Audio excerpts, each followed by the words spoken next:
um plano bipartidário de financiamento do governo, para o governo continuar funcionando, né?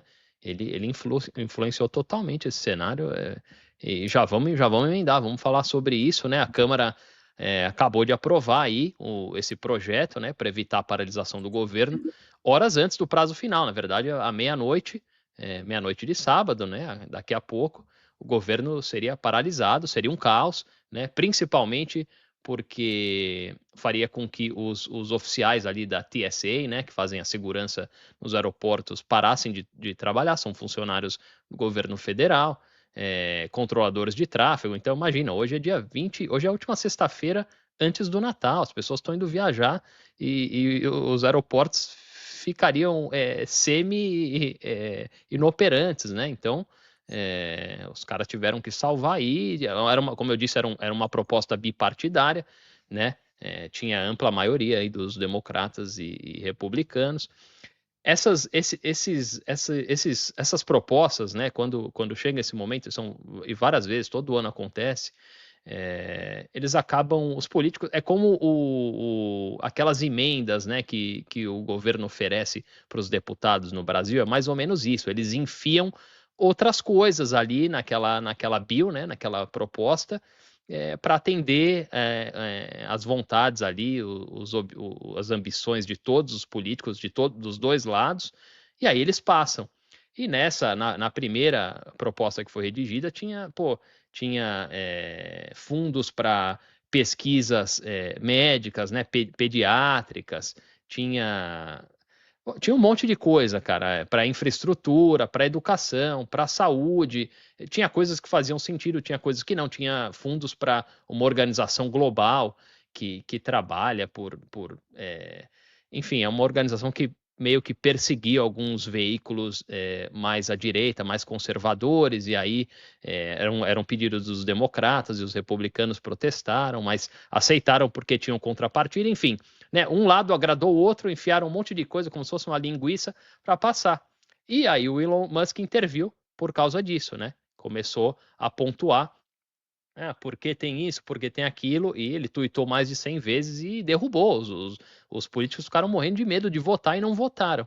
E aí fizeram uma outra, né, ontem, redigiram uma outra muito menor, retiraram muitas coisas, mas incluíram o teto de gastos, né, empurrando o limite, lá, o teto de gastos para 2027, que era um desejo do Donald Trump, né, porque facilitaria muito essa primeira metade do governo dele, inclusive porque ele, e eu vou abordar um pouco mais isso, mas ele vem com políticas altamente protecionistas, tarifas, né, e algumas das principais políticas dele, ideias dele, que ele inclusive implementou parcialmente no primeiro mandato lá atrás, começou em 2017, corte de impostos para os super ricos, para grandes corporações, né, os buddies dele, né, os amigos dele.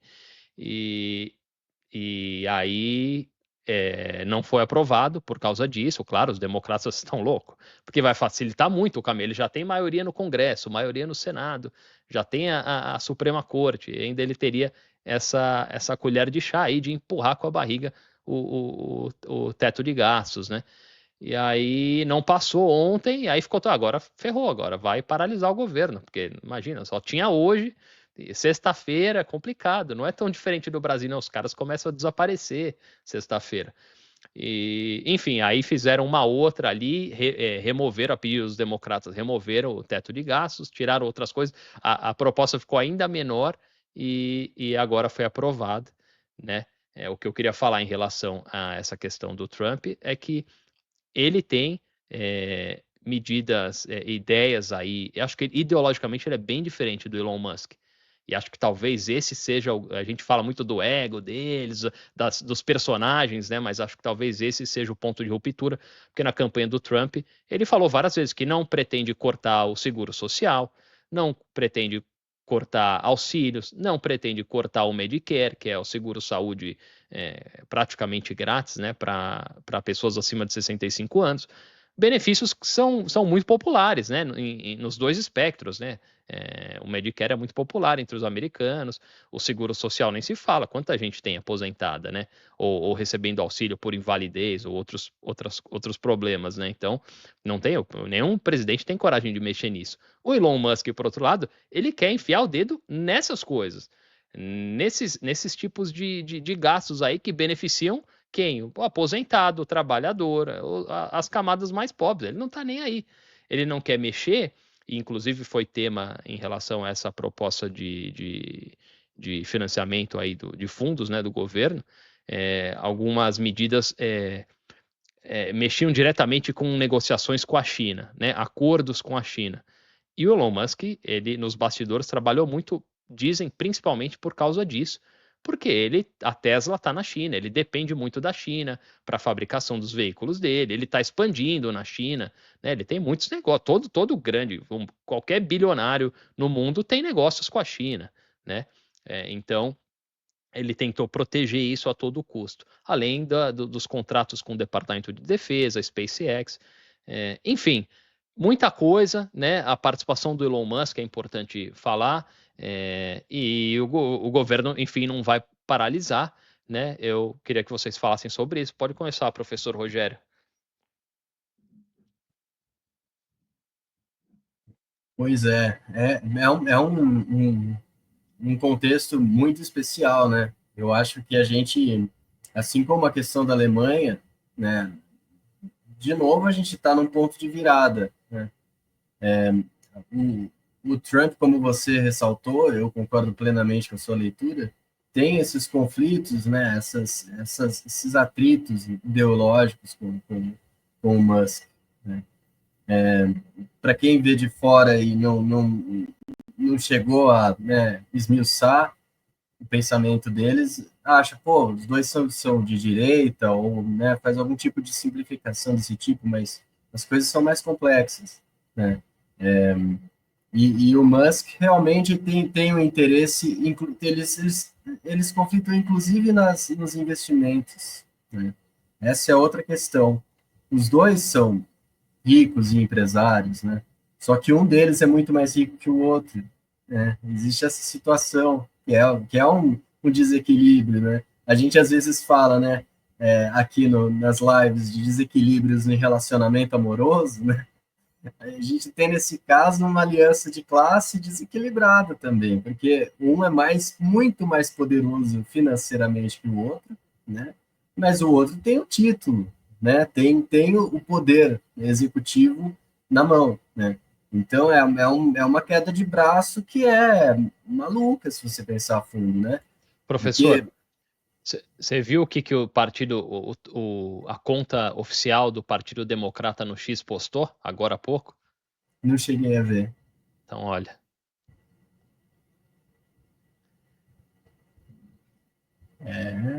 Assim, a gente vai ver cada vez mais esse tipo de crítica, realmente. É foda. Porque, Impressionante, assim, hein? é impressionante e a gente já está vendo isso acontecer um pouco, né?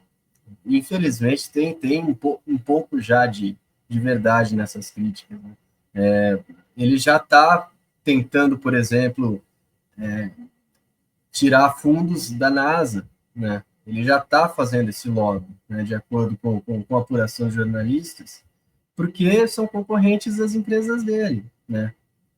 Então, ele ter um concorrente que tem dinheiro público americano, a gente sabe que a NASA tem dinheiro público americano e muito, né? Para ele é mau negócio. Então, eu acho que os conflitos são naturais. Essa amizade não vai ficar maravilhosa o tempo todo, já deve estar um pouco estranha. E eu acho que eles também não se entendem no nível, digamos, intelectual, sabe? Eu acho que o Musk, de fato, é mais estudado e inteligente do que o Trump, sabe? Eu vi uma entrevista com o Trump, ele explicando que ele estava muito maravilhado, porque o Musk tinha feito o design de um parafuso. E aí ele falou, pô, você já pensou nisso? Um parafuso? Que coisa maluca, né? Uma pessoa inventar um parafuso. Parafusos são coisas muito difíceis. Ele tem aquela linguagem muito simples, né, o Trump, né? E eu acho que ele pensa de um jeito um pouco mais simplificado também, sabe? Então eu acho que esse conflito é natural. Eu acho que isso é inevitável. E a gente vai ver isso já no começo do governo, eu acho. Nos primeiros 6 meses já vai começar a explodir as coisas, porque é quando realmente os dois vão tentar medir forças, né? Vão precisar medir forças. Porque o Trump não tá sozinho nessa também, né? Ele tem a galera dele que já tá há muito tempo, algumas dessas pessoas com ele, né? Que são aliados de primeiro minuto, né? Então eu acho que é uma situação que tem muito ruído também, sabe? E as pessoas tentando influenciar essa aliança deles. Pois é, Márcio, esse tem um conflito ideológico que para mim é muito claro, assim, e ficou muito perceptível na ação dele e do Trump nessa ocasião aí da aprovação dos fundos para financiamento do governo. O Trump tem falado muito, né, sobre a questão de implementação de tarifas em vários países, em vários produtos, né, que são medidas altamente protecionistas. E o Elon Musk, ele, por exemplo, elogiou muito o Javier Milei na Argentina, que cortou todas as tarifas. Né? Então é um pensamento completamente oposto um do outro. Né? E ao mesmo tempo que o professor Rogério tem razão, o Elon Musk é um cara mais inteligente, né? Assim, demonstra ser um cara mais inteligente que o Donald Trump. Por outro lado, eu acho que o Elon Musk, a impressão que eu tenho, não entende a política. Ou ele despreza a política, né? E ele aparentemente não tem o menor entendimento do que é Washington. A máquina de Washington que tritura qualquer um. Qualquer um. Existem acordos ali, talvez as pessoas na rua e no Twitter e nas redes sociais pensem que aqueles políticos se odeiam. Eles pensam isso no Brasil também, mas esses caras tomam vinho juntos, cara. Esses caras em Brasília ou em Washington, eles saem, eles vão a pizzarias juntos. Não é bem assim. E não é assim, e realmente não é assim que se faz política. Você não faz política odiando todo mundo, odiando metade da casa dos representantes ou metade do Senado. Não é assim. Os políticos, eles têm ideias diferentes, eleitores com pensamentos diferentes votam nesses políticos, mas eles são eleitos para chegarem lá e dialogar e tentarem chegar em comum acordo e fazer o que é melhor para o país. Essa é a teoria, essa é a ideia de um sistema democrático, né, Márcio? Então, eu queria que você falasse aí o que você acha do Elon Musk, né, ideologicamente, as diferenças aí para o Trump, e se você acha que eles vão, se isso aí vai durar, né, cara? Antes, quando eu trouxe a minha explanação sobre o Elon Musk, que ele não era ninguém, né, para estar se metendo aí, eu quis dizer ninguém intelectualmente, assim, ele não é um cientista político, ele não estudou a história do país, do local. Claro que ele tem muita influência, né, assim Eu como tu acho, bem desculpa, trouxe. eu acho que as pessoas, muita gente gosta, porque muita gente também não é. Ah, Muita gente sim. também não entende a complexidade da Sim, política, né? Então, tem um cara lá que só tá sempre sendo disruptivo, tem muita gente que gosta, né? sim, claro. Ele traz isso, né, acho que as pessoas se sentem representadas por isso. Ah, deu o conflito agora, o acidente na Alemanha aí, essa tragédia aí, foi lá o Musk e já meteu o dedinho dele, todo mundo: "Uhul, olha aí, esse é o cara, hein, ele não pode ser com quem for que ele vai atrás", E e ali fala e dá o embaixo da postagem dele, claro. centenas de comentários racistas, Com certeza, xenofóbicos, né, com cara? certeza, com certeza. Então o pessoal ele se sente representado, então, pô, ele sabendo, ele entendendo da história, da política, da geopolítica, isso é em segundo plano.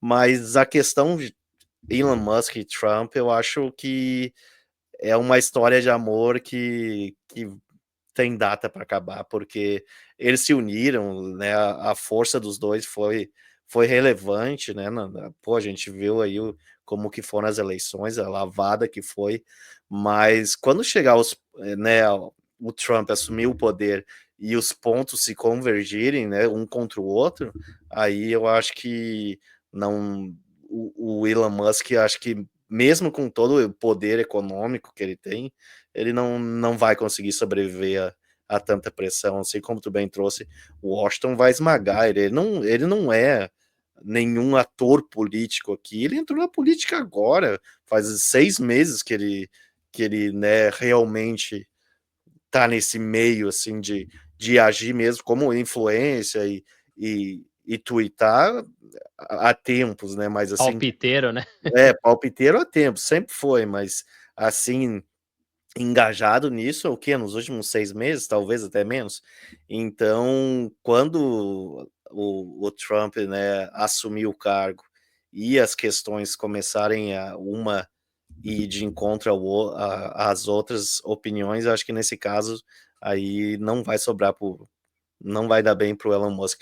Eu costumo, eu acho, de repente, traçar um paralelo com na época do Bolsonaro e o Sérgio Moro, lembra? Era aquela, nossa, o Bolsonaro e o Sérgio Moro, nossa, são símbolos da direita. Imagina que legal, que ótimo. Pô, o Bolsonaro e o Sérgio Moro junto. No começo foi lindo, né? No começo os dois se Super amavam. ministro, né? Aham. O ministro, o super-ministro, era o cara. Mano, no primeiro desentendimento já se odiavam, já viram. Excelente comparação, Foi, excelente. foi um para cada lado, então para quem está no Brasil aí de repente não, né, não acompanha muito, eu acho que essa é uma comparação que pode trazer aí no momento da alegria aí eles se amam, mas quando chegam as tristezas aí eles já se odeiam e se separam. Professor, e esse tipo de postagem aí do Partido Democrata e vários políticos, né, que não são republicanos aí, independentes e democratas, chamando o Elon Musk de presidente Musk, né? É uma estratégia aí, meio infantil, né, cara? Uma coisa muito menos técnica, mas é uma estratégia de desestabilizar o Donald Trump, né? Porque a gente sabe que ele tem um ego frágil, né? Então, essa estratégia aí que, né, é meio curiosa, mas talvez funcione, né? Porque cara, o Trump, ele é muito diferente do Javier Milei, por exemplo, que é o tipo que prega o tipo de ideia que está muito mais próximo do que o Elon Musk pensa. O Elon Musk já se declarou um libertário, né, cara? Ele não é um cara, ele não é de direita, né, ele tá ali fazendo um papel, tá se adaptando ali, porque ele chegou longe, né? O dinheiro que ele colocou, ele investiu 262 milhões de dólares na campanha do Donald Trump. Não é nada para ele, nada. A fortuna dele agora está avaliada em mais de 400 bilhões de dólares. Ele não investiu nada, mas para a campanha do Donald Trump foi decisiva, um valor alto, né? Talvez mais de 10% do que a campanha arrecadou, então foi muita grana. E ele chegou aí nessa posição, mas vai ser difícil tirar ele, né? Porque quem financia a campanha tem um papel fundamental, tem muita importância, são os donos, né, dos políticos quando eles são eleitos. Inclusive, essa postagem do Partido Democrata recebeu várias críticas, professor, porque muita gente pergunta: então agora vocês são contra doadores bilionários? Então a partir de agora vai ser essa linha, né? Então, porque é um partido também que serve a esses mesmos caras, talvez alguns caras, George Soros, caras que tentam atuar mais nas sombras, mas o Bill Gates, mas estão ali, né, cara? Então, né, professor? E aí? Eu acho que a questão do Elon é que ele realmente se mostrou meio como pessoa física, né? Essa que é a situação meio maluca e inovadora, né?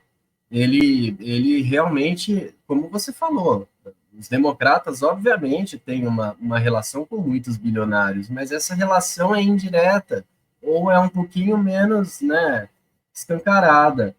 Aí o Elon Musk realmente ele virou garoto propaganda, ele virou o rosto, né? O rosto empresarial, digamos assim, né? O rosto financeiro da campanha. Então, realmente tem essa diferença, é um pouco hipócrita, né? Dos Ele, críticos ele vai fazendo de. ocupar, ele vai ocupar um cargo extraoficial, ninguém sabe como chamar, né, nesse departamento DOGE, Departamento de Eficiência, que ele vai ter e já está mostrando uma grande influência política, e ainda vai, como não é um cargo oficial, ele ainda pode tocar os negócios dele. Não é um conflito de interesse, são vários conflitos de interesse, porque esse cara Então, ele atua em vários setores, então é surreal, assim, é absurdo, né? surreal, é uma bomba relógio, na minha opinião. É uma bomba relógio, porque, como eu falei, como vocês falaram, né? Eu acho que aqui nós três temos, né, uma formação majoritariamente, né, de humanas, né? E o Elon Musk, a gente conviveu. Eu tenho uma história, né, com engenharia de alimentos, estudei e tal, então eu conheci muitos nerds de exatas, digamos, né? E o Elon Musk é um nerd de exatas. A gente tem que pensar isso. E os nerds de exatas, assim, quando a gente fala de um jeito muito generalizador, né? Eu sei que não são todos e tudo mais, né? Mas existe um certo grupo deles, né, que simplifica essas questões de política, essas questões de relações humanas, né? Então eles acham que é só chegar lá e impor o que é certo, né? Ou o que é eficiente. É só chegar em Washington e resolver. Porra, não é, né? A gente sabe que a vida é muito mais sofisticada do que isso, né? As relações humanas e a política e a micropolítica e todas, né, essas coisas que são humanas, né, que envolvem afetos, que envolvem tudo é muito difícil, precisa de muito tato, né, de muita inteligência para você conseguir ter sucesso nesse tipo de ambiente como Washington DC, né? E eu acho que ele está subestimando isso muito, muito, e ele vai quebrar a cara. É, acho que esse é um ponto bem sensível. Acho que ele não entende as dinâmicas de Washington, e eu tô curioso. Acho que a gente vai ter conteúdo pra caramba e a gente vai se divertir.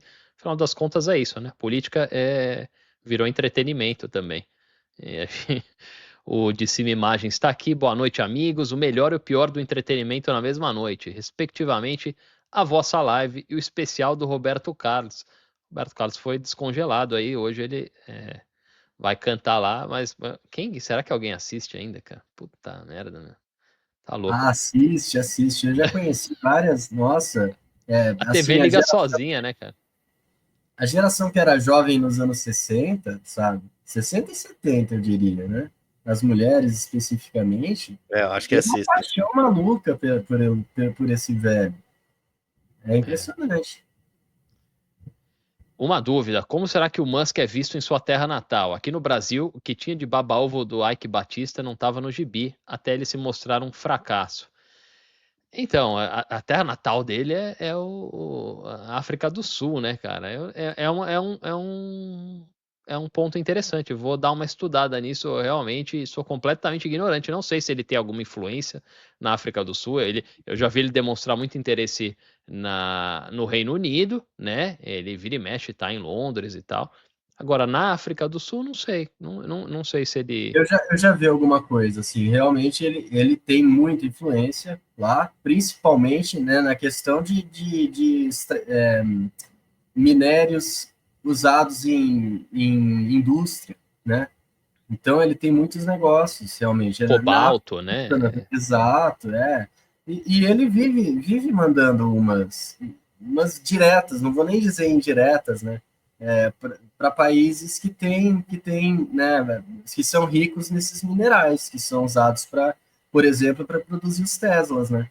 Então É que ele o sul-africano branco, ele é mais inglês que o inglês, né, cara? é, é verdade. E ele realmente ele cresceu a família dele, né? Se desenvolveu dentro do apartheid, né? É. Com uma vantagem imensa, né? E uma exploração absurda. Mas acho que um ponto interessante ali que o Decima Imagens trouxe, fazendo a comparação dos baba-ovos do Ike Batista, mesmo ele tendo toda essa influência, esses negócios na África do Sul, será que ele é tão, vamos dizer, superstar lá? Será que as pessoas gostam dele como aqui nos Estados Existe uma Unidos? divisão racial brutal lá, né, cara? Que acho que impede um pouco, né, professor? Eu acho que não. Eu acho que sim. Eu já vi brancos, né, da África do Sul, inclusive falantes de africana, né, falando assim, coisas do tipo, pô, o preconceito que vocês têm contra o Elon Musk é porque ele é um bilionário africano. Dá a impressão que tá falando, né, cara, de um cara preto, né? Não, não, sabe? Então, assim, existe também uma certa hipocrisia, né? De usar as palavras desse jeito e meio que torturar a palavra para ela falar uma coisa que não é real, né? Como se ele fosse representante do sofrimento, né, do povo africano. Bom, em relação, só para finalizar, a proposta o plano de financiamento, né, de fundos aí para o governo não paralisar, agora vai para o Senado e já tem políticos aí, estou vendo aqui na tela, políticos republicanos e democratas aí confiantes que o Senado vai também aprovar aí e o governo não vai paralisar, né? O Joe Biden também não quer, os democratas também não querem que isso aconteça aí no finalzinho do governo dele, faltando um mês, exatamente um mês para acabar o governo Biden, o governo paralisar, né? As vésperas do Natal aí, seria um caos, cara, um caos, mas acho que realmente não vai acontecer.